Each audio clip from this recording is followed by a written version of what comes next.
미국 의회가 발칵 뒤집혔습니다. 35년 경력의 수석 분석관이 G7 보고서를 제출했는데 기존 멤버 3개국이 탈락하고 한국이 미국 바로 다음 2위에 올라선 겁니다. 일본 로비스트가 격분했습니다. 하지만 데이터 앞에서 반박은 47분 만에 무너졌습니다. 그리고 보고서의 마지막 결론에 회의실 전체가 얼어붙었습니다. 서둘러야 할 쪽은 한국이 아니라 우리입니다. 그 충격적인 브리핑의 전말을 지금 공개합니다. 시작하기 전 구독과 좋아요, 그리고 대한민국 화이팅! 댓글로 한국을 응원해주세요. 워싱턴 러셀 상원 의사당 건물 지하 2층 브리핑룸이 얼어붙었습니다. 16명의 시선이 일제히 스크린을 향했죠. 방금 제가 띄운 슬라이드에는 이런 문장이 적혀 있었습니다. 서둘러야 할 쪽은 한국이 아니라 우리입니다. 3초간 아무도 입을 열지 못했습니다. 상원 외교위원회 수석위원인 마거리 테이스 의원이 안경을 천천히 벗으며 저를 바라봤죠. 국무부 차관보 그레고리 번스의 펜이 탁 하고 테이블 위에 떨어졌습니다. 그리고 일본 관련 로비스트 하워드 밀러가 의자를 박차고 일어서려다 간신히 참는 것이 보였습니다. 그 순간 저는 깨달았습니다. 이 보고서가 이 방 안의 모든 것을 바꿔놓을 거라는 사실을요. 하지만 진짜 이야기는 3주 전으로 거슬러 올라갑니다. 그때의 저는 지금과 정반대의 결론을 갖고 있었으니까요. 미국 의회 조사국에서 35년간 국제관계를 분석해온 수석 분석관이죠. 냉전 시대부터 동맹 전략을 연구해왔고 역대 8명의 대통령 행정부의 브리핑 보고서를 제출해왔습니다. 상원 외교위원회가 무언가를 결정하기 전에 제 보고서를 먼저 봅니다. 35년 동안 단 한 번도 보고서 결론을 번복한 적이 없었습니다. 단 한 번도요. 그런데 이번에 그 기록이 깨졌습니다. 3주 전 화요일 아침이었습니다. 사무실에 출근하자마자 내선 전화가 울렸죠. 헤이스 상원의원실이었습니다. 오후 2시까지 제 사무실로 와달라는 요청이었죠. 상원 외교위 수석위원이 직접 연락하는 경우는 흔치 않습니다. 보통은 보좌관을 통하니까요. 직접 전화가 왔다는 건 이번 건이 보통이 아니라는 뜻이었습니다. 헤이스 의원의 사무실에 들어서자 그녀가 바로 본론을 꺼냈습니다. 콜린스, 유럽 쪽에서 G7 확대 논의가 다시 수면 위로 올라왔어요. 한국, 호주, 인도 같은 이름들이 계속 거론되고 있죠. 상원에서도 의견이 갈립니다. 타당성 보고서가 필요해요. G7을 확대해야 하는지 말아야 하는지, 그리고 확대한다면 누구를 넣어야 하는지. 한 달 안에 브리핑 가능합니까? 저는 1초도 망설이지 않았습니다. 의원님, 결론부터 말씀드려도 되겠습니까? 헤이스 의원이 눈썹을 살짝 올렸죠. G7 확대는 불필요합니다. 아시아에는 이미 일본이 있고 미일 동맹의 무게만으로 충분합니다. 인도는 아직 체급이 안 맞고 호주는 경제 규모가 작습니다. 한국은 분단국가라는 구조적 리스크가 있고요. 보고서는 쓰겠지만 결론은 달라지지 않을 겁니다. 헤이스 의원이 잠시 저를 바라보더니 고개를 끄덕였습니다. 좋아요. 하지만 결론을 먼저 정하지 말고 데이터로 검증해 주세요. 숫자가 말하게 하세요. 저는 속으로 웃었습니다. 35년간 국제관계를 분석해온 제 직감이 데이터와 다를 리가 없다고 생각했으니까요. 사무실로 돌아오면서 속으로 중얼거렸습니다. 2주면 충분하겠군. G7 확대 불필요라는 보고서 하나면 되는 일이야. 하지만 그 보고서가 제 35년 경력에서 가장 힘든 보고서가 될 줄은 그때는 상상도 못했습니다. 다음 날부터 본격적으로 작업에 들어갔습니다. 모니터 3대를 나란히 켜고 데이터를 불러오기 시작했죠. IMF, 세계은행, OECD, 3대 신용평가사 보고서, 스탠퍼드 AI 인덱스까지 수십 개 출처에서 끌어온 숫자들이 엑셀 시트를 빽빽하게 채워나갔습니다. 먼저 분석 틀을 잡았습니다. 국가의 진짜 힘을 측정하려면 하나의 축으로는 부족합니다. 저는 3개의 축을 세웠죠. 첫 번째, 경제력, GDP, 1인당 소득, 무역 총액, 무역 수지, 포춘 글로벌 500 기업 수, 나라의 체급과 지갑의 크기, 그리고 얼마나 효율적으로 버는지를 보는 축입니다. 두 번째, 안보와 신뢰, 국방비, 신용등급, UN 분담금, 공적개발원조, 자국을 얼마나 단단하게 지키는지, 세계가 그 나라를 얼마나 믿는지를 보는 축이죠. 세 번째, 미래, AI 종합 경쟁력, GDP 대비 R&D 투자 비율, 국제 특허 건수, 고등교육 이수율. 한 세대를 내다보는 축입니다. 이 세 축으로 G7 국가들과 후보국들을 비교하면 답이 나올 거라고 생각했습니다. 당연히 기존 G7이 상위권을 유지하고 후보국들은 한두 축에서만 강하고 나머지에서 밀릴 거라고요. 보조 분석관 마크 앤더슨에게 초안 작업을 맡겼습니다. 마크가 이틀 뒤에 초안을 들고 왔죠. 제 사무실 문을 열더니 좀 이상한 표정이었습니다. 콜린스 선임, 한 가지 확인하셔야 할 게 있습니다. 뭔데? 한국 데이터요. 제가 원하는 방향으로 안 나옵니다. 저는 마크의 엑셀 시트를 받아들고 화면을 스크롤했습니다. 처음엔 별 문제 없어 보였죠. GDP 총량 기준으로 한국은 세계 12위에서 13위 사이, G7 꼴찌인 이탈리아보다 아래였습니다. 여기까진 예상대로였죠. 덩치로는 G7 라인에 못 미친다. 제 보고서 결론과 딱 맞아떨어지는 숫자였습니다. 하지만 다음 열로 넘어가는 순간 손가락이 멈췄습니다. 1인당 국민소득. 한국이 일본 위에 있었습니다. 이탈리아보다는 훨씬 위였고요. 정확히 말하면 일본보다 4,000달러 이상, 이탈리아보다 8,000달러 이상 높은 수치였습니다. G7 정식 멤버 두 나라를 개인의 소득 수준에서 넘어서고 있었던 겁니다. 저는 마크를 바라봤습니다. 이거 출처가 어딘데? IMF 최신 보고서입니다. 세계은행 수치랑도 일치해요. 혹시 통계 오류일 수 있다고 생각했습니다. 그래서 직접 IMF 데이터베이스에 들어가 확인했죠. 같은 숫자였습니다. 오류가 아니었습니다. 그래도 흔들리지 않았습니다. 1인당 소득 하나로 나라의 체급이 결정되는 건 아니니까요. GDP 총량이 작으면 국제 무대에서의 영향력도 작습니다. 인구가 5천만인 나라와 1억 2천만인 나라는 같은 선에 놓을 수 없다고 저는 생각했죠.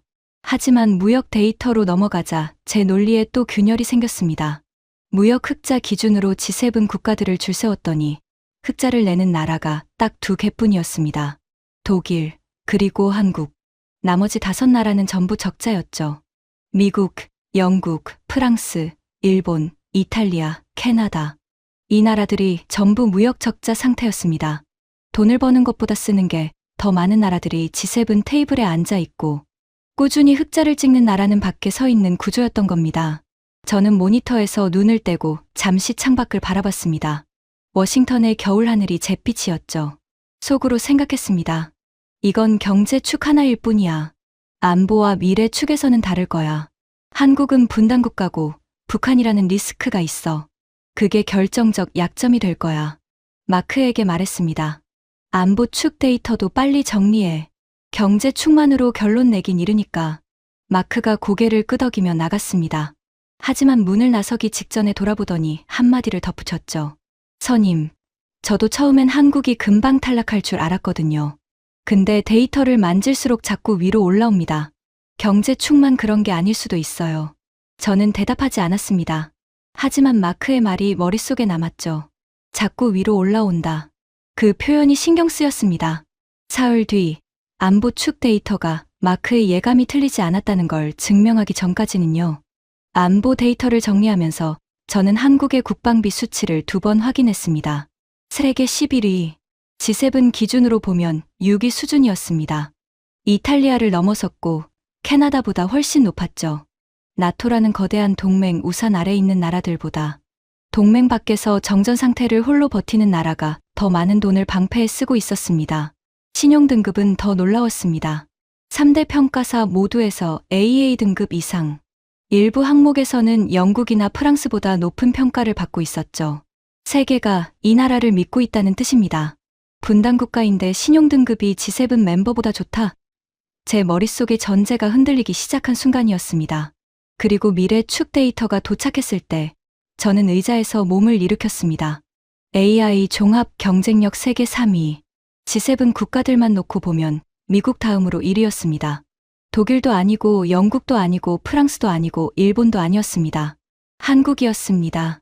GDP 대비 R&D 투자 비율은 5%를 넘어서고 있었는데 G7 어떤 나라도 4%를 넘지 못하고 있었죠. 저는 모니터를 바라보며 한참 동안 움직이지 못했습니다. 35년간 보고서를 쓰면서 이런 경험은 처음이었습니다. 결론을 먼저 정해놓고 데이터를 모았는데 데이터가 결론과 정반대를 가리키고 있었으니까요. 커피 잔을 들었다가 내려놓았습니다. 손이 미세하게 떨렸죠. 마크가 들어왔습니다. 선임, 미래축까지 다 봤죠. 어떻게 합니까? 보고서 방향을 유지합니까? 저는 한참을 생각했습니다. 그리고 입을 열었죠. 일단 브리핑 일정은 예정대로 잡아. 하지만 보고서 제목을 아직 확정하지 마. 데이터를 한 번 더 돌려봐야겠어. 마크가 나간 뒤 저는 엑셀 시트를 처음부터 다시 열었습니다. 이번에는 국가명을 전부 지웠습니다. 알파벳 코드로 바꿨죠. A, B, C, D. 어떤 코드가 어느 나라인지 저도 모르는 상태에서 세 축의 종합 점수로 줄을 세웠습니다. 이름을 알면 편견이 끼어들기 때문입니다. 50년간 G7 의자에 앉아 있었다는 이유만으로 점수를 후하게 줄 수도 있으니까요. 결과가 나왔습니다. 세 축을 모두 돌렸는데 한 번도 상위권에서 내려오지 않는 코드가 하나 있었습니다. 그 코드에 국기를 씌우면 어느 나라가 될지 저는 이미 알고 있었습니다. 하지만 인정하고 싶지 않았습니다. 브리핑까지 5일 남았습니다. 브리핑 당일 아침이었습니다. 러셀 상원 의사당 지하 2층 보안. 브리핑룸으로 향하는 복도를 걸으면서 서류 가방 안에 보고서를 의식했습니다. 제목란이 비어 있었죠. 아직 결론을 확정하지 못했습니다. 35년 만에 처음 있는 일이었습니다. 보안 검색을 통과하고 브리핑룸에 들어섰습니다. 긴 타원형 테이블 주변으로 사람들이 앉아 있었죠. 한눈에 이 방의 무게를 느낄 수 있었습니다. 상단 중앙에 마거리 테이스 상원의원, 62세, 외교위원회 수석위원. 20년간 상원에서 외교 정책을 주도해온 인물입니다. 그 옆에 그레고리 번스, 국무부 동아시아 태평양 차관보, 현행 외교 질서의 수호자를 자처하는 사람이죠. 테이블 오른편에 하워드 밀러가 앉아 있었습니다. 워싱턴에서 일본 관련 로비로 30년을 보낸 사람이었죠. 미일 관계 강화가 그의 밥줄이었습니다. 그 옆에 제임스 와타나베, 일개 미국인 3세로 조지타운 대학 동아시아 교수입니다. 일본을 주제로 15권의 저서를 낸 학자였죠. 반대편에는 사라 첸, 브루킹스 연구소 수석연구원, 경제 데이터 분석으로 이름이 알려진 사람입니다. 그 옆에 데이비드 호프만, 랜드 연구소 수석 안보 분석관, 인도태평양 안보 전략이 전공이죠. 테이블 끝에 레이첼 모건이 앉아 있었습니다. 국방부 인도태평양 전략국 부국장. 40대 초반이지만 국방부 내에서 가장 빠르게 승진한 분석관이라는 평판을 갖고 있었죠. 나머지 9명은 상원 외교위 보좌관들, CIA 동아시아 담당, 재무부, 국제금융 담당, USTR 무역전략 담당 등이었습니다. 이 방에 앉아있는 16명의 판단이 미국 외교 정책의 방향을 결정합니다. 가볍게 볼 자리가 아니었습니다. 헤이스 의원이 시계를 확인하더니 입을 열었습니다. 시작하죠. 콜린스 분석관, G7 확대 타당성 보고서 브리핑을 부탁합니다. 저는 노트북을 열고 스크린에 첫 슬라이드를 띄웠습니다. 슬라이드 제목은 이랬습니다. G7 확대 타당성 분석, 올해 최신 데이터 기준. 심호흡을 하고 말을 시작했죠. 먼저 배경을 말씀드리겠습니다. G7이 처음 만들어진 건 반세기 전입니다. 당시 세계는 석유 파동으로 혼란에 빠져 있었고 경제 규모가 큰 서방 선진국 6나라가 먼저 모였습니다. 이듬해 캐나다가 합류하면서 G7이 완성됐죠. 기준은 단순했습니다. 1970년대에 경제가 큰 서방 국가. 그게 전부였습니다. 슬라이드를 넘겼습니다. 반세기가 지났습니다. 세상은 완전히 달라졌습니다. 하지만 G7 멤버는 단 한 명도 바뀌지 않았습니다. 의자 배치가 50년 전 그대로인 겁니다. 여기까지는 분위기가 나쁘지 않았습니다. 모두가 알고 있는 사실이었으니까요. 하지만 다음 슬라이드를 넘기는 순간 공기가 달라졌습니다. 저는 이번 분석을 위해 3개의 축을 세웠습니다. 경제력, 안보와 신뢰, 그리고 미래. 이 세 축으로 모든 나라를 다시 줄 세웠습니다. 국기를 지우고, 이름을 지우고, 오직 숫자만으로요. 밀러가 처음으로 고개를 들었습니다. 눈이 좁아졌죠. 그리고 결과가 나왔는데 제가 예상했던 것과 달랐습니다. 번스가 펜을 세웠습니다. 와타나베의 눈썹이 올라갔죠. 방 안의 긴장도가 한 단계 올라간 게 느껴졌습니다. 세 축을 모두 돌렸을 때 반복적으로 상위권에 올라오는 나라가 있었습니다. 하나의 축에서 강한 나라는 많습니다. 두 축에서 강한 나라도 꽤 있죠. 하지만 경제와 안보와 미래, 이 셋을 동시에 상위권으로 찍는 나라는 전 세계에서도 손에 꼽습니다. 제가 말을 잠시 멈추자 헤이스 의원이 물었습니다. 어느 나라입니까? 대답하기 전에 밀러가 먼저 끼어들었습니다. 목소리에 날이 서 있었죠. 잠깐, 콜린스. 설마 한국 이야기를 하려는 겁니까? 저는 밀러를 바라봤습니다. 아직 특정 국가명을 말하지 않았는데요. 당신 분석 프레임을 보면 뻔합니다. 일본을 빼고 한국을 넣자는 이야기 아닙니까? 아시아에는 이미 일본이 있어요. 미일 동맹이 인도태평양 전략의 중심축입니다. 한국은 우리가 방위비를 보조해주는 동맹이에요. G7 테이블에 앉힐 나라가 아닙니다. 번스도 고개를 끄덕였습니다. 밀러 씨 말에 동의합니다. 한국은 우리의 중요한 동맹이지만 G7급 파트너와는 다릅니다. 한국은 우리가 관리하는 동맹이지 대등한 파트너가 아닙니다. 와타나베가 팔짱을 끼며 덧붙였죠. 일본 없이 아시아 정책이 가능합니까? 미일 동맹의 역사적 무게를 아시는 분이라면 이런 논의 자체가 불필요하다는 걸 아실 텐데요. 세 명이 연달아 한국을 깎아내렸습니다. 아직 데이터도 보여주기 전이었습니다. 저는 가슴이 답답해지는 걸 느꼈죠. 이건 분석이 아니라 감정의 문제였습니다. 일본이라는 기존 동맹에 대한 관성, 한국이라는 이름에 대한 선입견, 데이터를 보기도 전에 결론을 내리고 있었습니다. 사실 3주 전에 저도 똑같았습니다. 결론을 먼저 정해놓고 데이터를 모았으니까요. 하지만 숫자는 제 편견을 부숴버렸습니다. 이 방 안의 사람들도 같은 경험을 하게 될 거라는 예감이 들었습니다. 저는 잠시 침묵했습니다. 브리핑룸의 형광등이 은은하게 윙 하고 울리는 소리가 들릴 정도로 조용했죠. 그리고 천천히 입을 열었습니다. 밀러 씨, 번스 차관보, 와타나베 교수. 세 분의 의견을 잘 들었습니다. 저도 3주 전까지 같은 생각이었습니다. 밀러의 눈이 미세하게 움찔했습니다. 하지만 데이터를 돌려본 뒤에 생각이 달라졌습니다. 아니, 솔직히 말하면 달라질 수밖에 없었습니다. 제 보고서의 전제가 틀렸을 수도 있다는 걸 깨달았으니까요. 헤이스 의원이 상체를 앞으로 기울였습니다. 계속하세요, 콜린스. 지금부터 제가 보여드릴 숫자들은 제 의견이 아닙니다. IMF, 세계은행, OECD, 3대 신용평가사, 스탠퍼드 AI 보고서에서 가져온 공식 데이터입니다. 이 숫자들이 어떤 결론을 가리키고 있는지 직접 확인해 주십시오. 슬라이드를 넘겼습니다. 화면의 첫 번째 축, 경제력이라는 제목이 떴죠. 브리핑룸의 16개의 시선이 스크린에 고정됐습니다. 누군가는 펜을 들었고 누군가는 팔짱을 풀었습니다. 레이첼 모건이 조용히 태블릿을 꺼내 화면을 따라가기 시작했죠. 밀러만이 팔짱을 더 단단히 꼈습니다. 마치 방어벽을 치듯이요. 그의 표정은 말하고 있었습니다. 무슨 숫자를 가져와도 내 생각은 안 바뀐다고요. 하지만 그 방어벽이 무너지는 데는 정확히 47분이 걸렸습니다. 지금부터 그 47분간 브리핑룸에서 벌어진 일을 말씀드리겠습니다. 첫 번째 축, 경제력. 스크린에 막대 그래프가 떴습니다. G7 7개국과 한국의 GDP 총량 비교였죠. 저는 레이저 포인터로 한국의 막대를 가리켰습니다. GDP 총량 기준으로 한국은 세계 10위에서 13위 사이입니다. G7 꼴찌인 이탈리아보다 아래에 위치하죠. 덩치로만 보면 G7 라인에 못 미칩니다. 밀러가 고개를 끄덕였습니다. 그의 표정은 말하고 있었죠. 거봐, 한국은 체급이 안 돼. 하지만 저는 슬라이드를 넘겼습니다. 그런데 문제가 있습니다. GDP 총량만으로 나라의 경제력을 판단하는 건 몸무게만으로 선수의 실력을 판단하는 것과 같습니다. 새 그래프가 떴습니다. 1인당 국민소득 비교. 이 순간 막대들의 순서가 완전히 뒤집혔죠. 1인당 국민소득으로 바꾸는 순간 그림이 달라집니다. 한국은 G7 정식 멤버인 일본보다 4,000달러 이상 높고 이탈리아보다 8,000달러 이상 높습니다. 브리핑룸 여기저기서 서류 넘기는 소리가 났습니다. 사라 첸이 태블릿을 두드리며 수치를 확인하고 있었죠.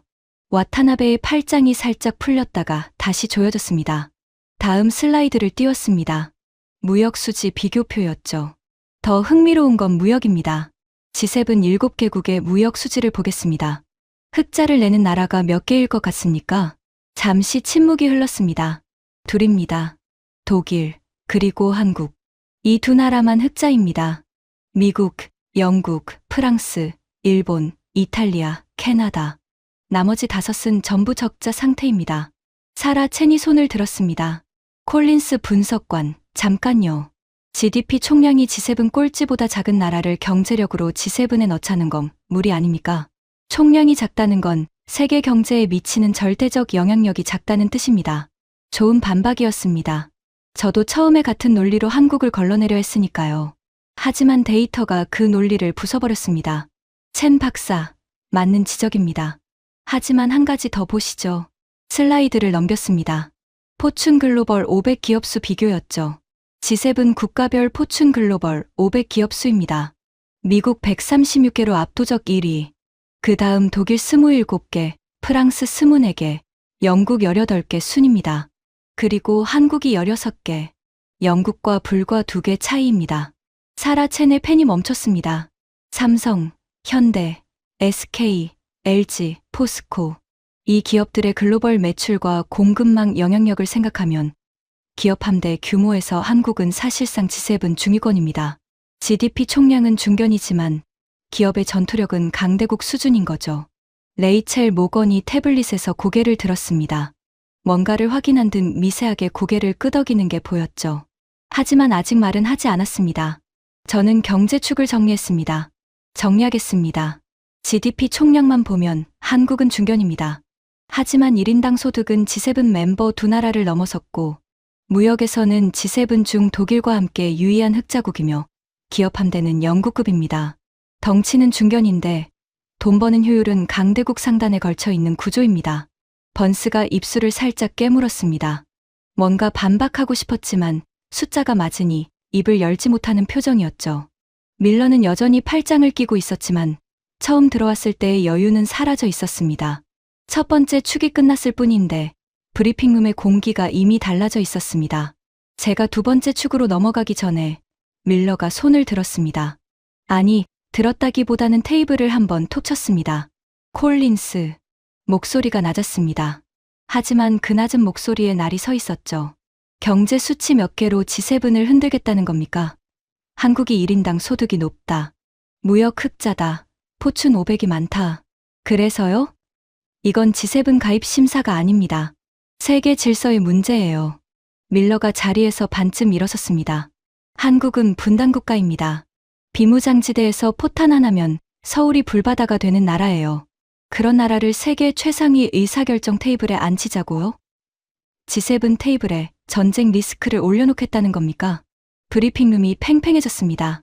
밀러의 말에는 감정이 섞여 있었지만 논리도 있었죠. 북한이라는 리스크.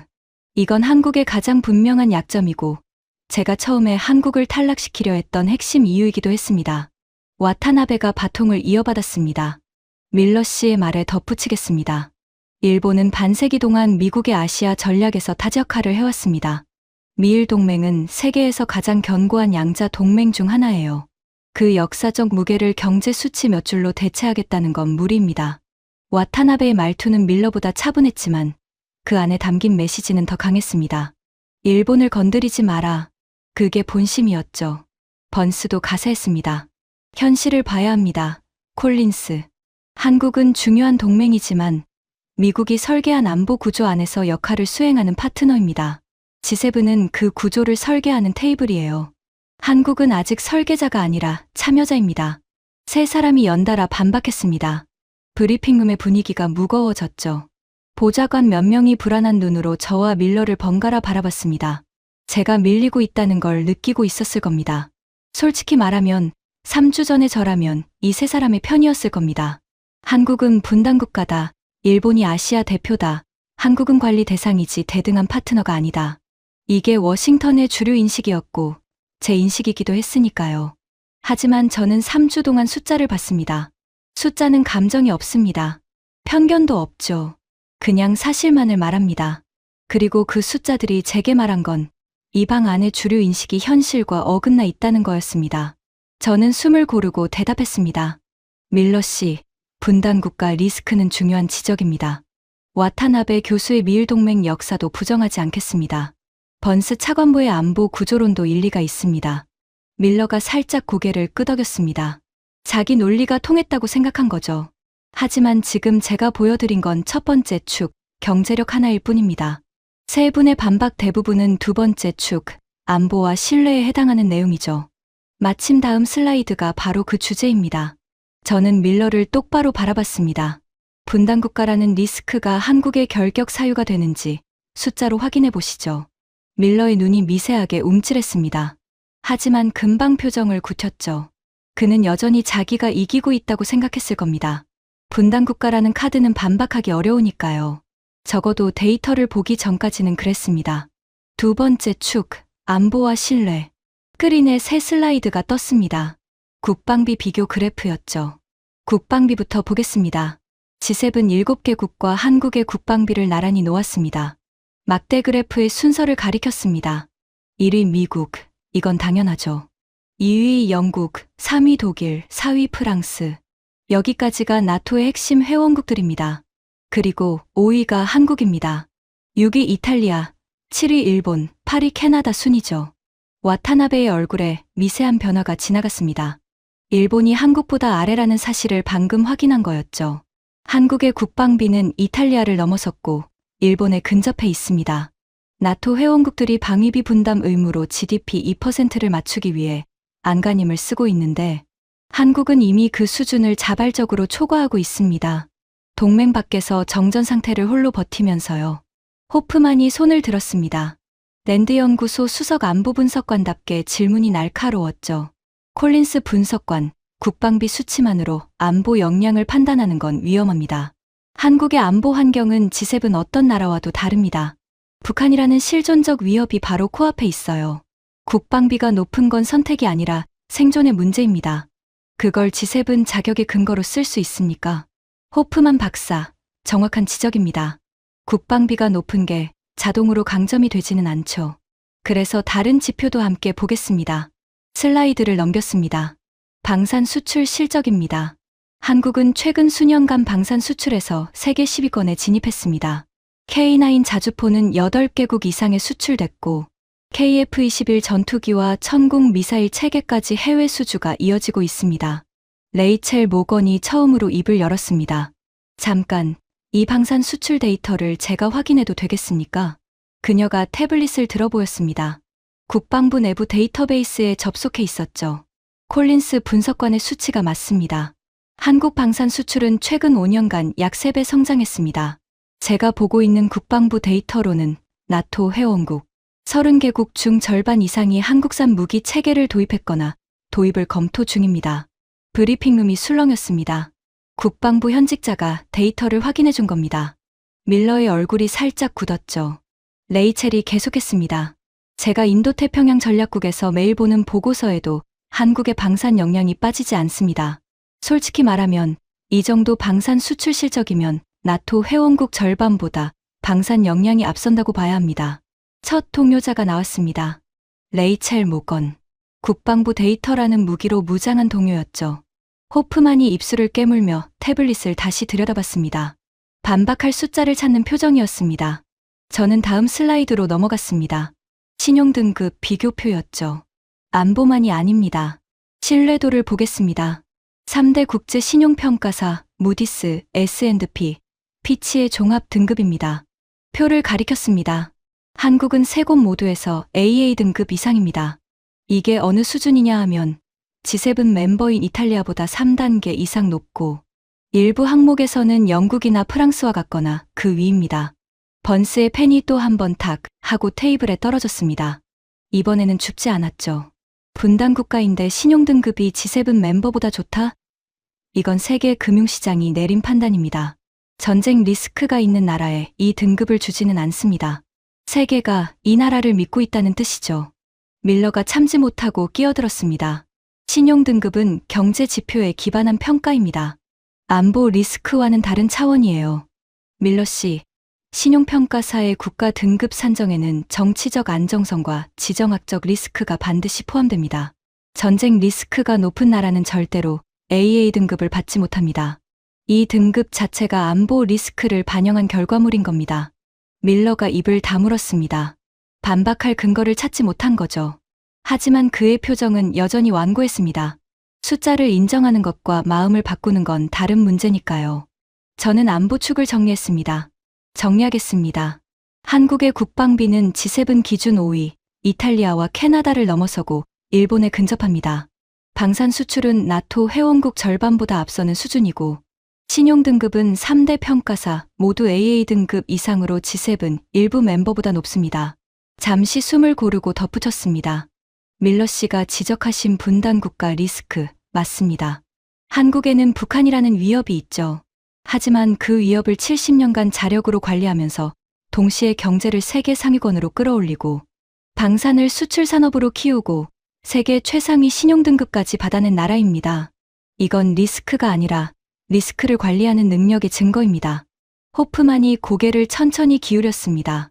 완전히 동의하는 표정은 아니었지만 더 이상 즉각적인 반박을 하지는 않았죠. 사라체는 태블릿에 뭔가를 빠르게 적고 있었습니다. 헤이스 상원의원은 표정 변화 없이 저를 지켜보고 있었죠. 밀러만이 팔짱을 풀지 않았습니다. 하지만 처음 들어왔을 때의 여유는 완전히 사라져 있었습니다. 2개의 축이 끝났습니다. 남은 건 미래라는 세 번째 축, 그리고 이 세 번째 축이 이 방 안의 모든 것을 뒤집어 놓게 됩니다. 세 번째 축, 미래. 이 축을 발표하기 전에 저는 잠시 포인터를 내려놓았습니다. 브리핑룸의 16개의 얼굴을 천천히 둘러봤죠. 여기까지 경제와 안보를 봤습니다. 어떤 분은 납득이 되셨을 것이고 어떤 분은 아직 의문이 남으셨을 겁니다. 하지만 세 번째 축에서는 의문의 여지가 없습니다. 잠시 침묵을 두었습니다. 오늘 보여드리는 세 축 중에서 이 세 번째가 가장 결정적입니다. 왜냐하면 지금 아무리 잘 나가도 미래에 투자하지 않는 나라는 다음 세대의 G7 자격이 없기 때문입니다. 슬라이드를 넘겼습니다. AI 종합 경쟁력 순위가 화면에 떴죠. 스탠퍼드 대학교 HAI 연구소의 AI 인덱스 보고서 기준 AI 종합 경쟁력 세계 순위입니다. 1위 미국, 2위 중국, 3위 한국. 브리핑룸이 조용해졌습니다. G7 국가들만 놓고 보면 미국이 1위이고 그 다음이 한국입니다. 독일이 아닙니다. 영국이 아닙니다. 프랑스가 아닙니다. 와타나베의 입이 반쯤 벌어졌습니다. 저는 그를 바라보며 덧붙였죠. 일본도 아닙니다. 와타나베가 입을 다물었습니다. 얼굴이 붉어지는 게 보였죠. 자존심이 건드려진 겁니다. 하지만 제가 만든 숫자가 아니라 스탠퍼드 대학이 발표한 숫자였으니까요. 다음 슬라이드를 띄웠습니다. GDP 대비 R&D 투자 비율입니다. 이 수치는 한 나라가 미래에 얼마나 진심인지를 보여주는 가장 정직한 지표죠. 그래프를 가리켰습니다. 한국은 5%를 넘어섰습니다. 이 수치가 어느 정도냐면 G7 어떤 나라도 4%를 넘지 못합니다. 미국이 3.5% 수준이고 독일이 3.1%, 일본이 3.3%, 프랑스 2.2%, 영국 1.7%입니다. 한국의 5%는 이 모든 나라를 압도하는 수치입니다. 사라첸이 숫자를 확인하더니 태블릿을 천천히 내려놓았습니다. 그녀의 표정이 바뀌어 있었죠. 더 이상 반박 모드가 아니었습니다. 호프만이 팔짱을 풀었습니다. 처음으로요. 그의 시선이 스크린에 고정되어 있었죠. 특허 출원 건수도 보겠습니다. 국제 특허, 상표, 디자인 출원 건수 모두 세계 상위 5위 안에 들어있고 고등교육 이수율도 G7 상단과 나란합니다. 저는 포인터를 내려놓고 브리핑룸을 둘러봤습니다. 한국이라는 나라는 오늘만 사는 나라가 아닙니다. 오늘의 이익을 태워서 내일의 엔진을 만드는 나라입니다. AI에서 미국 바로 다음 줄에 서 있고 R&D, 투자에서는 G7 전체를 내려다보고 있습니다. 미래라는 축에서 한국을 이기는 나라는 사실상 미국뿐입니다. 15초 동안 아무도 말이 없었습니다. 브리핑룸의 형광등이 윙 하고 울리는 소리만 들렸죠. 밀러가 입을 열려다 다시 닫았습니다. 처음 있는 일이었습니다. 저는 그 침묵을 깨뜨리지 않았습니다. 숫자가 이미 말을 끝냈으니까요. 10초가 더 지나자 헤이스 상원의원이 천천히 입을 열었습니다. 콜린스, 세 축을 다 돌린 종합 결과가 있습니까? 있습니다. 슬라이드를 넘겼습니다. 종합 점수 막대 그래프가 화면을 채웠죠. 이번에는 국기를 전부 가린 채 알파벳 코드로만 표시되어 있었습니다. 이 그래프는 세 축의 종합 점수를 막대로 나타낸 것입니다. 국기는 아직 공개하지 않겠습니다. 먼저 구조를 보시죠. 포인터로 그래프의 윗부분을 가리켰습니다. 1위와 2위의 막대가 위로 솟아있고 3위 이하는 눈에 띄게 아래로 떨어져 있습니다. 여기서 중요한 건 순위가 아니라 간격입니다. 숫자를 짚었습니다. 1위와 2위 사이의 점수 차이보다 2위와 3위 사이의 점수 차이가 더 큽니다. 3위 이하는 한 줄로 깔려있는 구조입니다. 브리핑룸의 긴장이 올라가는 게 느껴졌습니다. 이 구조는 1위와 나머지가 아닙니다. 1위와 2위, 그리고 나머지입니다. 실질적으로 1위와 2위, 국가가 나란히 서 있는 이강 구도에 가깝습니다. 밀러가 참지 못하고 소리쳤습니다. 그 2위가 한국이라는 겁니까? 저는 밀러를 바라보며 대답하지 않았습니다. 대신 슬라이드를 한 장 더 넘겼죠. 코드 옆에 국기가 하나씩 나타나기 시작했습니다. 1위 코드 옆에 성조기가 떠올랐습니다. 미국. 아무도 놀라지 않았죠. 다음 순간 2위 코드 옆에 국기가 나타났습니다. 태극기였습니다. 성조기와 태극기가 나란히 화면에 떠 있었습니다. 1위 미국, 2위 대한민국. 브리핑룸 여기저기서 숨을 들이쉬는 소리가 났습니다. 보좌관 한 명이 옆 사람에게 뭔가를 속삭였죠. 사라 첸이 안경을 벗고 스크린을 다시 쳐다봤습니다. 그리고 기존 G7 멤버 7개국 중 3개국이 7위권 밖으로 밀려나 있습니다. 그 빈자리 중 하나를 한국이 2위로 채우고 있는 겁니다. 와타나베의 얼굴이 창백해졌습니다. 3개국 중 일본이 포함되어 있을 가능성을 방금 깨달은 거죠. 밀러는 주먹을 꽉 쥐고 있었습니다. 번스의 펜은 더 이상 움직이지 않았죠. 저는 이 순간을 기다리고 있었습니다. 하지만 동시에 이 숫자들이 이 방 안의 사람들에게 얼마나 무거운 충격인지도 알고 있었죠. 특히 자기 나라가 그 탈락 3개국에 포함될 수 있다는 사실을 마주한 사람들에게요. 헤이스 상원의원이 안경을 벗었습니다. 눈을 감고 잠시 생각하는 듯 했죠. 그리고 말했습니다. 콜린스, 잠시 쉬었다 합시다. 10분. 브리핑이 중단됐습니다. 사람들이 자리에서 일어났죠. 커피를 가지러 가는 사람, 복도로 나가 전화를 거는 사람. 하지만 대부분은 스크린에 떠 있는 2개의 국기를 한 번 더 쳐다봤습니다. 성조기와 태극기. 밀러가 저에게 다가왔습니다. 목소리를 낮추고 말했죠. 콜린스, 이 보고서가 상원에 올라가면 일본과의 관계에 큰 문제가 생길 수 있소. 그걸 알면서 발표하는 겁니까? 저는 밀러를 바라봤습니다. 밀러 씨, 저는 의뢰를 받았고 데이터를 돌렸고 결과를 보고하고 있을 뿐입니다. 이 숫자들은 일본이 제출한 데이터, 한국이 제출한 데이터, 국제기구가 수집한 데이터입니다. 제가 만든 숫자가 아닙니다. 밀러가 입을 다물고 돌아섰습니다. 하지만 마지막에 한마디를 던졌죠. 데이터가 전부가 아닙니다. 콜린스. 세계 질서는 숫자만으로 돌아가지 않아요. 그 말이 틀린 건 아니었습니다.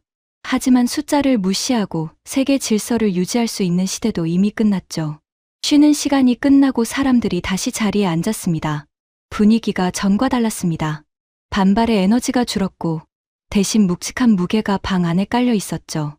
밀러와 와타나베는 여전히 표정이 굳어 있었지만 나머지 사람들의 눈빛은 달라져 있었습니다. 숫자를 본 사람들의 눈빛이었죠. 저는 노트북 옆에 놓아둔 낡은 사진 한 장을 잠시 내려다봤습니다. 아직 보여줄 때가 아니었습니다. 하지만 곧 그 시간이 올 거라는 걸 알고 있었죠. 브리핑을 재개하기 전에 저는 슬라이드를 넘기지 않았습니다. 대신 스크린을 끄고 브리핑룸의 조명만 남겨두었죠. 16개의 시선이 저에게 쏠렸습니다. 잠시 데이터에서 벗어나서 개인적인 이야기를 하나 하겠습니다. 헤이스 의원이 눈썹을 살짝 올렸습니다. 35년간 제 브리핑을 받아온 사람들 중 누구도 제가 보고서 중간에 개인적인 이야기를 꺼내는 걸 본 적이 없었을 겁니다. 제 아버지 제임스 콜린스는 한국전쟁 참전 해병이었습니다. 브리핑룸이 조용해졌습니다. 밀러조차 팔짱을 살짝 풀었죠. 아버지는 1950년대 초반 20살간 넘은 나이에 한반도에 갔습니다. 인천에 상륙했고 장진호까지 올라갔습니다. 아버지가 본 한국은 잿더미였다고 했습니다. 도로도 없고 건물도 없고 먹을 것도 없었다고요. 1인당 소득이 67달러이던 시절이었습니다. 서류 가방에서 낡은 사진 한 장을 꺼냈습니다. 흑백 사진이었죠. 해병 군복을 입은 젊은 미국 청년과 그 옆에 서 있는 한국인 통역관.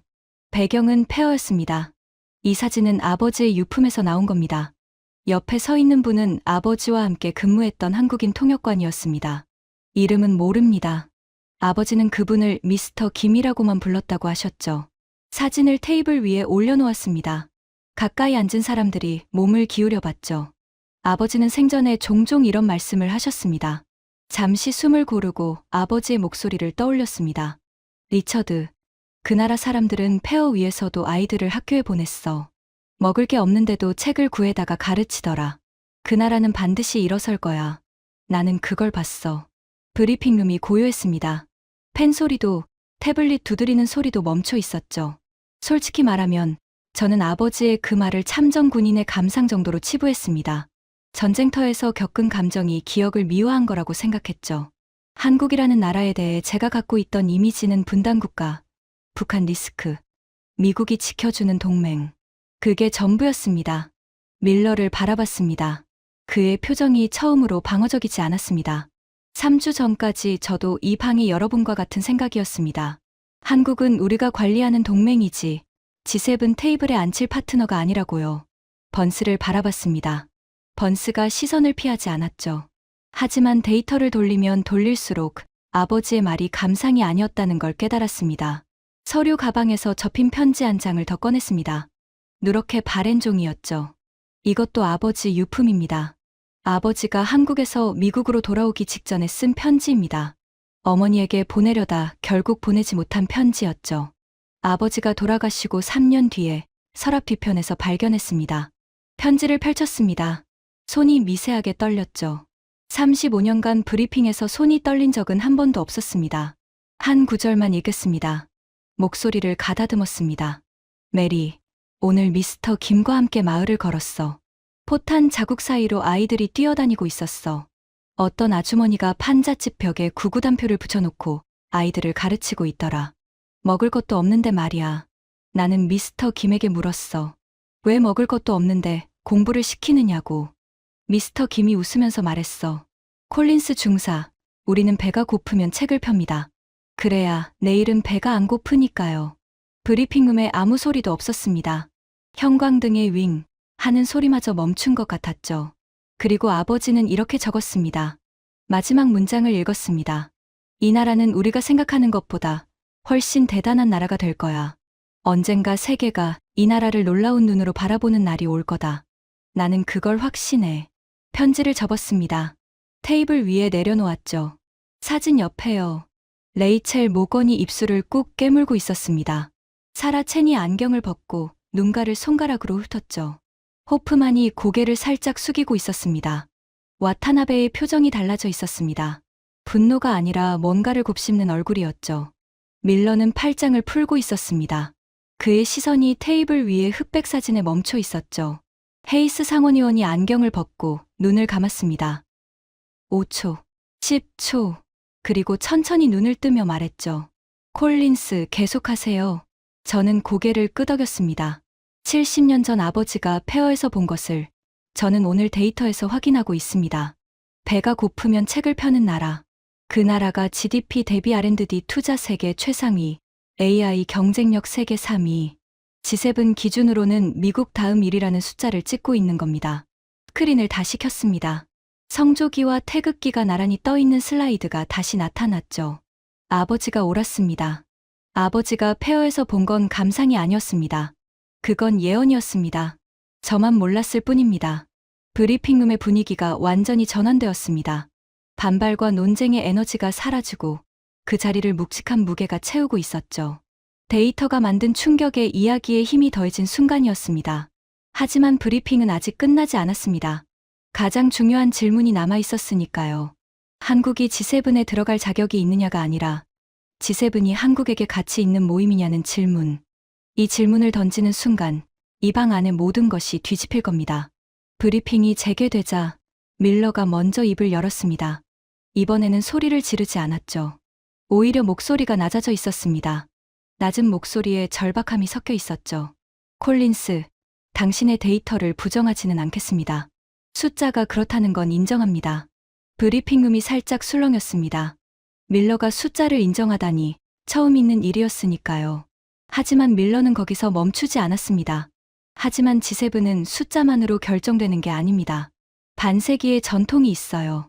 이 테이블은 냉전을 함께 겪고 금융위기를 함께 넘기고 테러와의 전쟁을 함께 수행한 나라들의 테이블입니다.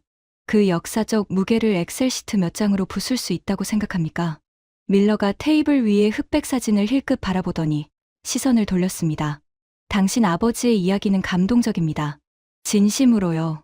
하지만 감동이 정책이 될 수는 없습니다. G7은 전통이고 전통에는 이유가 있습니다. 몇몇 사람이 고개를 살짝 끄덕였습니다. 밀러의 말에도 일리가 있었으니까요. 50년의 무게는 가볍지 않습니다. 함께 위기를 넘긴 동맹의 결속력은 숫자로 환산할 수 없죠. 저는 잠시 생각했습니다. 밀러의 논리를 정면으로 부수는 건 어렵습니다. 전통의 가치를 부정하는 건 공허하니까요. 하지만 전통이 현실을 덮을 수 있느냐는 다른 문제입니다. 밀러 씨, 전통을 존중합니다. G7이 반세기 동안 이룬 것들을 폄하할 생각은 전혀 없습니다. 밀러가 살짝 고개를 끄덕였습니다. 여기까지는 자기 편이라고 느낀 거죠. 하지만 한 가지만 여쭙겠습니다. G7이 처음 만들어진 기준이 뭐였습니까?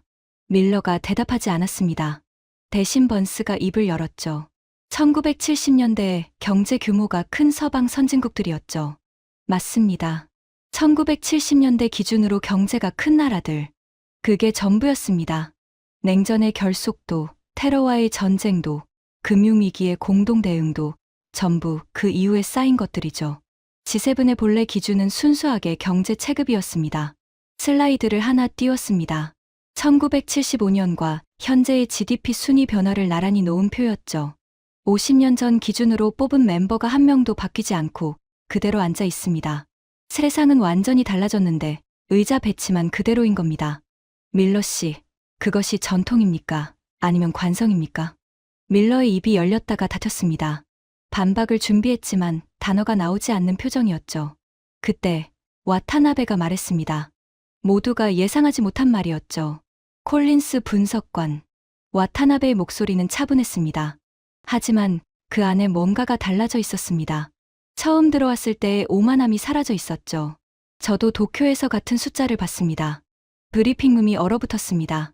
밀러가 와타나베를 돌아봤죠. 뭐라는 거야? 하는 얼굴이었습니다.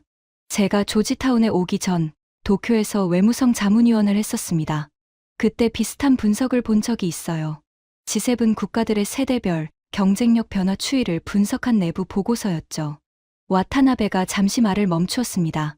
다음 말을 하기가 쉽지 않은 듯했죠. 그 보고서에서 한국은 모든 축에서 상승 곡선을 그리고 있었고 일본은 정체 혹은 하락이었습니다.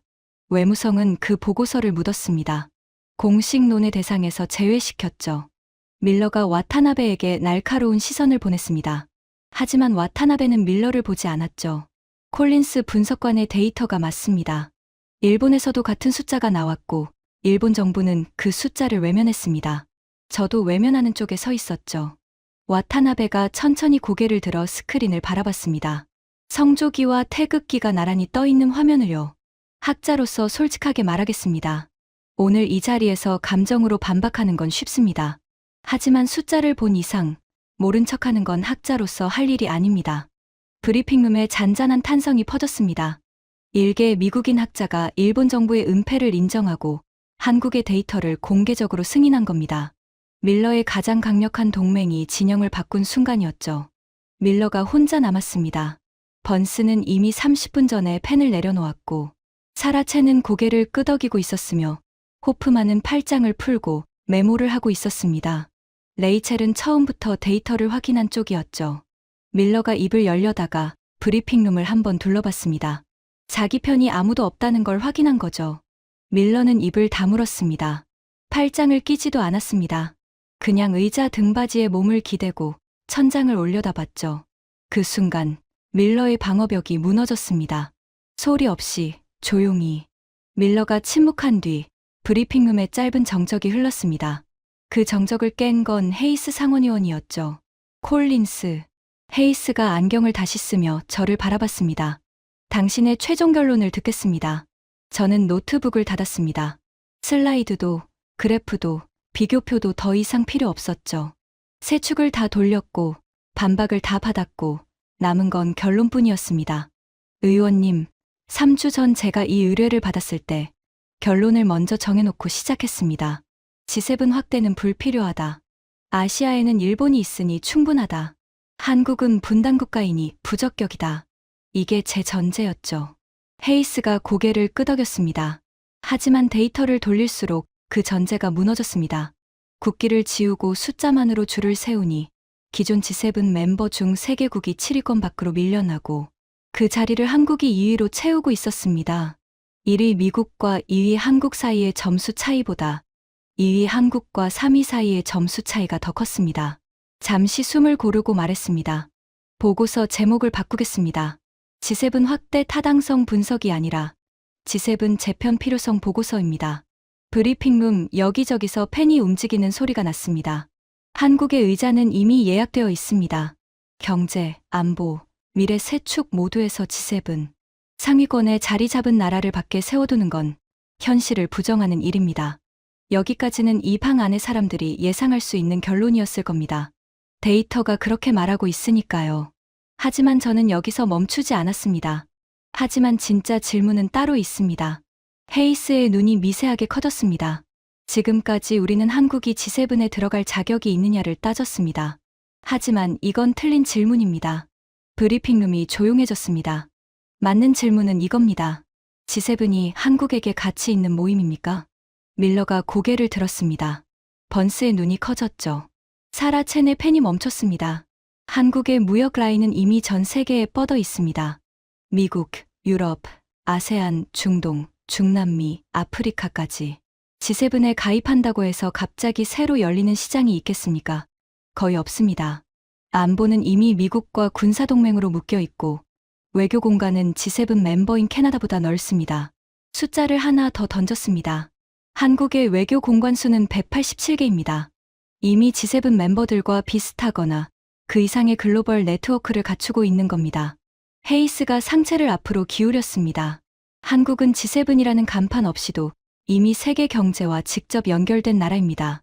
오히려 한국이 빠질 경우 반도체와 배터리 공급망에서 손해를 보는 쪽은 G7 특정 국가들입니다. 번스의 얼굴에 복잡한 감정이 스쳤습니다. 국무부의 입장에서 이 말은 불편할 수밖에 없었겠죠. 그래서 제 최종 결론은 이겁니다. 자리에서 일어섰습니다. 브리핑룸 전체를 둘러보며 말했죠. 한국을 초대하는 게 문제가 아닙니다. 한국이 이 초대를 받아들일 이유가 있는지 우리가 먼저 증명해야 합니다. 밀러가 천장을 보다가 고개를 숙였습니다. 번스가 입술을 깨물었죠. 서둘러야 할 쪽은 한국이 아닙니다. 한국을 놓치고 싶지 않은 G7입니다. 한국을 놓치고 싶지 않은 우리 미국입니다. 10초간 아무 소리도 없었습니다. 브리핑룸의 형광등만 윙 하고 울리고 있었죠. 헤이스 상원의원이 천천히 자리에서 일어섰습니다. 20년간 상원 외교위를 이끌어온 노정치인이 브리핑 도중에 자리에서 일어서는 건 이례적인 일이었죠. 콜린스. 헤이스가 테이블 위에 흑백 사진을 가리켰습니다. 젊은 해병과 한국인 통역관이 폐허 앞에서 나란히 서 있는 사진을요. 당신 아버지가 옳았습니다. 저는 고개를 숙였습니다. 목이 메어왔죠. 이 보고서를 본회의에 상정하겠습니다. 외교위 공식 검토 안건으로 올리겠어요. 레이첼이 고개를 끄덕였습니다. 사라 첸이 태블릿에 뭔가를 빠르게 적었죠. 호프만이 처음으로 입꼬리를 살짝 올렸습니다. 와타나베는 조용히 박수를 두세 번 쳤습니다. 작은 박수였지만 그 의미는 컸죠. 밀러만이 여전히 고개를 숙이고 있었습니다. 하지만 더 이상 반박하지는 않았죠. 브리핑이 끝났습니다. 사람들이 하나 둘 자리에서 일어나기 시작했습니다. 레이첼이 저에게 다가와 악수를 건넸죠. 콜린스 선임, 아버지분의 이야기가 인상적이었습니다. 사라 첸이 옆에서 덧붙였습니다. 경제축 데이터, 제가 다시 한번 검증해봤는데 하나도 빠짐없이 맞더군요. 처음에 반박해서 죄송합니다. 저는 웃으며 고개를 저었습니다. 반박을 해주셔서 오히려 보고서가 단단해졌습니다. 사람들이 다 빠져나간 뒤 저는 빈 브리핑룸에 홀로 남았습니다. 테이블 위에 흑백 사진과 누렇게 바랜 편지를 집어들었죠. 사진 속에 아버지가 환하게 웃고 있었습니다. 옆에 선 미스터 김도요. 두 사람 뒤로 폐허가 보였지만 그 웃음은 밝았습니다. 저는 사진을 가슴 주머니에 넣으며 속으로 말했습니다. 아버지, 그 폐허의 나라가 여기까지 왔습니다. 미국 의회가 그 나라의 자리를 논의하고 있어요. 아버지가 봤던 그 아이들이 판잣집 벽에 붙은 구구단표로 공부하던 그 아이들이 세계를 바꿔놓고 있습니다. 서류 가방을 챙기고 브리핑룸을 나섰습니다. 복도 창밖으로 워싱턴의 겨울 하늘이 보였죠. 국회의사당 돔 위로 석양이 번지고 있었습니다. 35년간 보고서를 쓰면서 한 번도 결론을 번복한 적이 없었습니다. 이번이 처음이었죠. 지세분 확대 불필요라는 결론을 정해놓고 시작했는데 숫자가 그 결론을 완전히 뒤집어 버렸습니다. 하지만 뒤집힌 건 결론만이 아니었습니다. 질문 자체가 바뀌었죠. 한국이 지세분에 들어갈 자격이 있느냐? 이건 오래된 질문입니다. 새로운 질문은 이겁니다. 지세븐이 한국 기준에서 아직도 유효한 브랜드인가? 서둘러야 할 쪽은 어디인가? 이 영상을 보고 계신 여러분의 부모님 세대가 원조받던 나라에서 시작해 맨손으로 읽어낸 결과가 이겁니다. 배가 고프면 책을 폈던 나라. 그 나라가 미국 바로 다음 세계 2위라는 자리에 서 있습니다. 더 이상 누군가에게 자격을 증명할 필요가 없는 나라. 이것이 지금 대한민국이 서 있는 자리입니다. 지금까지 미국 의회 조사국 수석 분석관이 워싱턴 브리핑룸에서 경험한 충격적인 이야기였습니다. 대한민국의 진짜 위상을 더 많은 분들이 알 수 있도록 이 이야기를 널리 공유해 주세요. 작은 자부심이 큰 힘이 됩니다. 구독과 좋아요도 부탁드립니다. 지금까지 감동테라였습니다. 감사합니다.